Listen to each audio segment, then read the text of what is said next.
আসসালামু আলাইকুম। কেমন আছো আমার প্রিয় ভাই বোন বন্ধুরা? আশা করছি আমার এই ভিডিওটা যে যেখান থেকে দেখছো আল্লাহর রহমতে তোমরা সকলেই ভালো আছো। আলহামদুলিল্লাহ, আমিও ভালো আছি। সকাল সকাল পাখিদের খেতে দিয়ে দিলাম। ছাদে উঠে দেখি টবে অনেক ঘাস হয়েছে, তো ঘাসগুলোকে তুলে আমি ওদেরকে খেতে দিয়ে দিলাম।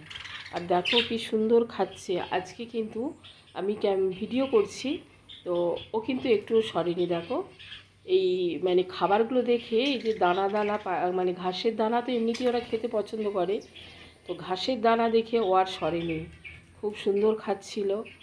তাই তো আমি একটু ভিডিও করে নিলাম। আর এই পাখিগুলো তো একদম মারামারি লেগে যাচ্ছে। আর ঘাস খেতে ওরা ভীষণ পছন্দ করে।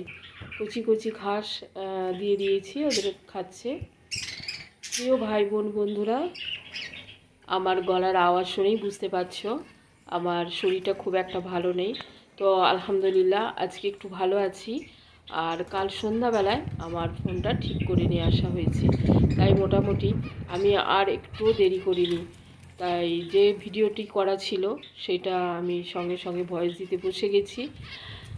আর কেন আমি এতদিন ভিডিওটা দিতে পারলাম না, আমি জানি তোমরা আমাকে অনেক মিস করেছো আর মনে মনে খুঁজেছো যে আপুমণিটা কেন ভিডিওটা দেয়নি বা আপাজান কেন ভিডিও দেয়নি। সেদিন সকাল সকাল ঘুম থেকে উঠে এমনিতেই শরীরটা খুব খারাপ ছিল, গা হাতে পিঠে অসহ্য ব্যথা। তো জানি না, ফোনটা হাতে নিয়ে টেবিলে রাখতে গিয়ে তো কিভাবে যে ফোনটা পড়ে গেল। তো ফোনটা পড়ে যেতেই উপরের কাঁচটা পুরো একদম ডিসপ্লেটা নষ্ট হয়ে গেল, ভেঙে গেল। তো কি আর করা যাবে, ডিসপ্লে ভেঙে গেল মানে তো ফোন আর বুঝতেই পারছো আর কিছু করার নেই। তারপরে তো আমার মন এমনিতেই খুবই খারাপ হয়ে গেল, এমনিতেই শরীরটা খারাপ, তারপরে গেল ওটা ভেঙে।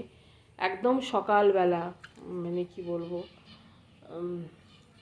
কিছু আর করার নেই। তারপরে ওটাকে ঠিক করতে আমার একটু টাইম লেগে গেল। তো যাই হোক, আজকে একটু ভালো আছি। আর ফোনটা এই যে হাতে পেয়েছি, ফোনটা হাতে পেতেই আমি একটা সকালে পোস্ট করেছি, তোমরা কেউ দেখেছো, কেউ দেখেছো হয়তো। তাই দুপুরবেলা আমি ভয়েস দিতে বসে গেলাম খাওয়া দাওয়ার পর। তো তোমরা কেমন আছো সবাই? আমি জানি না তোমরা সবাই কে কেমন আছো। আমি অবশ্যই তোমাদের ভিডিওগুলো এবার আস্তে আস্তে দেখতে থাকবো। তো কিছুদিন আগে আমার এই ভিডিওটা করা ছিল, সকালবেলা ব্রেকফাস্টের ভিডিওটাই আমাকে একটু এখন করতে হয়েছে। বাকি সারাদিনে অত ভিডিও করে আর এত বড় হয়ে যাচ্ছে, তো তাই আমি ছোটোখাটো করেই একটা ভিডিও তৈরি করেছি। যেহেতু বাড়িতে আমার এখন জানো পাখি আছে, তো পাখিগুলো দেখাতে তো আমার খুবই ভালো লাগে। আর অনেকেই পাখি দেখতে খুব পছন্দ করো, অনেকেই বলো পাখি দেখে মনটা ভালো হয়ে গেল, মনটা সতেজ হয়ে গেল, মনটা খুশি হয়ে গেল। তাই তোমাদের পাখিগুলো এখন একটু দেখিয়ে দিয়ে আর সকালবেলা একটু ব্রেকফাস্টের আয়োজনটা করে নিলাম। একদিন এক এক রকমের ব্রেকফাস্ট হলে কিন্তু ভালোই লাগে। তো আজকে কি করছি বলো তো? আজকে তোমরা তো বুঝতেই পেরে গেছো আজকে আমি কি রান্না করছি সকালবেলা। তো এই যে দেখতে পেলে হালকা করে তেলের ওপরে জিরে, কাঁচা লঙ্কা আর একটু আদা দিয়ে হালকা করে নাড়াচাড়া করে নিয়ে আর একটা মিডিয়াম সাইজের আলু নিয়েছি, যেহেতু আমরা দুজনের জন্য বানাবো এই ব্রেকফাস্টটা। তো তাই এই যে মিডিয়াম সাইজের একটা আলু বা সবজি থাকলেও দিতে পারো, কিন্তু আমি সবজিটা দিইনি, শুধু একটা আলুই দিয়েছি। দিয়ে ভালো করে নাড়াচাড়া করে নেব, দিয়ে আলুটা ভালো করে একটু সিদ্ধ করে নেব। কারণ আমি এখানে করছি সাবুর খিচুড়ি, তো সাবুটা সিদ্ধ হতে বেশি টাইম লাগবে না।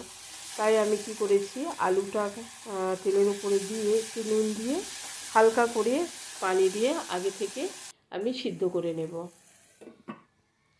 সিদ্ধ করে নিলে কি হয়, আলুগুলো এমনিতেই আমাদের খুব তাড়াতাড়ি নরম হয়ে যায়, তবুও আমি একটু সিদ্ধ করে নিলাম। তো একটু সিদ্ধ করে নিলে বেশ ঘাঁটা ঘাঁটা হয়ে যায়, ভালো লাগে। তো যাই হোক, সাবুর খিচুড়ি একটা স্বাস্থ্যকর এবং খুবই ভালো, একটা সহজে হজম হয়ে যায়। তো কি করব, তো যাই হোক, এটাই আজকে বানালাম আর তোমাদের সঙ্গে শেয়ার করে দিলাম। তো কেমন হয়েছে আজকে আমাদের ব্রেকফাস্টটা অবশ্যই কমেন্ট করে জানিও।